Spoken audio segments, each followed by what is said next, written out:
Hey, welcome back to I Got Something to Say. And as usual, thank you for allowing me to come in front of your eyes. If you have not seen it yet, let's all raise our hands because Durharun Ravi, that is the former college student of the young man Tyler Clementi who tragically committed suicide back in 2011, early 2011 in January, if I'm not mistaken. Um, is it 2010? Well, I got to look it back up. But he finally was put on trial just this month, or last month, and they finally came back with a verdict and found him guilty of multiple counts. They found him guilty of witness tampering. They found him guilty of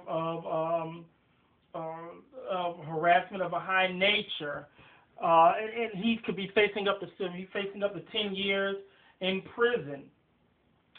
And I just want to say a couple of things that when I looked at this case and when I saw this whole thing was very strange to me. That number one, if Durharun Ravi was given a choice by the prosecution to, if he just would have pled guilty, he would have been on simple little probation, did a couple of hundred hours of community service, and would have got a letter of recommendation not to deport his butt. But he let that go. He said, I ain't going for that deal. No jail time, some community service, and he may not, in good chance he wouldn't have got deported. So he decided to go for the full Monty, and they found him guilty, which I want to applaud the prosecution. They did an excellent job. I was really looking at this case, and they did an excellent job standing up for the dead. Tyler Clementi would be, and his family, I know, got to be proud. And I'm proud too. I'm proud as a gay man, number one, because of course he was aggravated and harassed in a homosexual manner, meaning that he had these relations with this man, and Dharun Ravi took this camera, filmed it a couple of different times, talking about it was just for his own good. He wanted to be sure that he wasn't getting into trouble, and then he posted it on the web, and a few other people got involved. So, but the whole thing about it is that his harassment, Tyler Clementi's harassment, was of a gay nature. Excuse me. So of course I'm proud. This is saying, hey, we're not tolerating this any longer. So they actually made it a hate crime, and the prosecution got away with it. But the thing we should be concentrating and correlating this to is I wonder if they would have gotten the win if this boy T.J. Lane, of course, in Chardon, Ohio, he was bullied. And he went in and shot and killed 3 people, and this was all due, of course, to the bullying phase that's been going on in this country for so many years. So after this tragedy happened, I wonder if that gave more prosecution to the leverage. I want leverage to the prosecution. I wonder if the jury thought, well, let's look what happened to T.J. Lane. Look what's been going on with our kids. We need to make Dharun Ravi, and it didn't matter if he was from another country, he was, but it doesn't matter. It doesn't about any of that. What matters is the fact that, and excuse me, it doesn't even matter that Tyler Clementi was gay. What really matters is that our young people, I know I look young, but I'm 34. Our young people don't need to be harassed. The time to be harassed. You go to school to learn to work for what you want, and your alternative is to waste your time and fall into this type of traps that you have right here. Now, it is. I'm trying to get it all in. It's sad. It's so sad because this is the way that we have to learn, isn't it?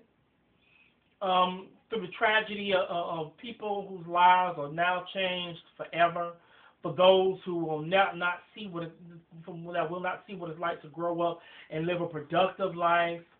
Hopefully this is allowing us to break the cycle and see that bullying is a beginning point.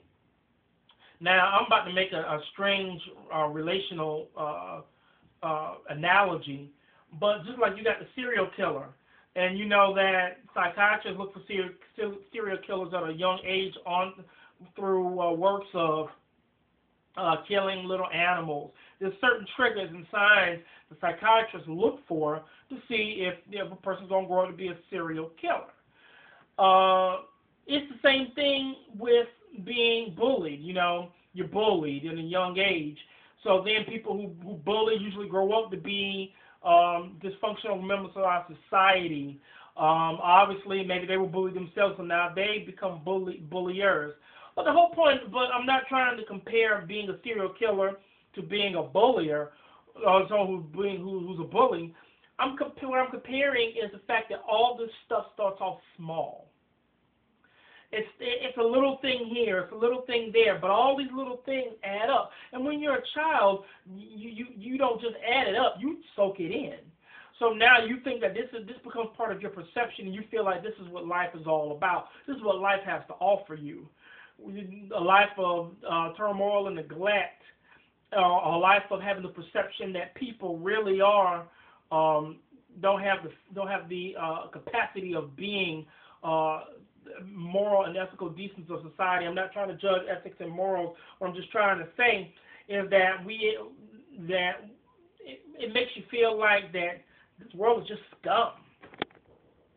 When you go through stuff like that, and either you feel like this world is scum, or you throwing yourself off bridges like Tyler Clementi did, or you're killing people like T.J. Lane did. Both of them bullied, and both of them took different courses of action. So this is what we're seeing now. This is what we're trying to get to.